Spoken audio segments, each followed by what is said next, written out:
ఒకేసారి 1,15,000 అవుతుంది అని చెప్పడం కాదు కానీ ₹1,00,000 వరకు అయితే వెళ్ళే అవకాశాలు అయితే ఈజీగా ఉన్నాయి. అదిగిన ఎక్కువ రోజులు పట్టేటట్టు లేదబ్బా. ఈ రువ్వడి చూస్తుంటే ఈ ఆరం 10 రోజులలోనే అల్కగా 1,00,000 అయ్యేటట్టుంది. ఇవాళ 98,000 చిల్లర వలికింది తులం. అంటే ఇంకో 2,000 పెరిగినా అంటే 1,00,000కు 1 తులం. 10 తులాలు కొనాలంటే 10 లక్షలు మరి. చాలా తక్కువ నుంచి చూసుకుంటూనే వస్తున్నాము. అసలు ఇంత 1,00,000 అవుతుందని ఎప్పుడు ఎక్స్పెక్ట్ చేయలేదు. అసలు కొనాలనుకుంటే ఎంత రేటు ఉన్నా కొనడానికి రెడీ అయిపోతాము, లేదంటే లేదు, అంతే. 80,000 కాంచి ఇంత జప్పున 1,00,000 దానికి వచ్చిందంటే అంట్ల అమెరికా పుణ్యమే ఎక్కువ.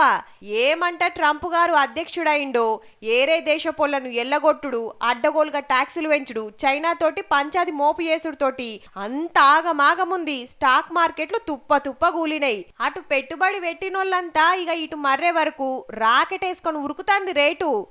ఇగ దగ్గుతుందేమో ఆగదగ్గుతుందేమో అని ఎదురు చూసిన వాళ్ళంతా నెత్తికి చేతులు పెట్టబట్టిరి. 77,000 రేటు చూస్తూనే ₹98,000 రావడం, 78,000 కూడా ఆగిన వాళ్ళు తగ్గినాక కొందామని ఆగిన వాళ్ళు అలానే వెయిట్ చేస్తున్నారు.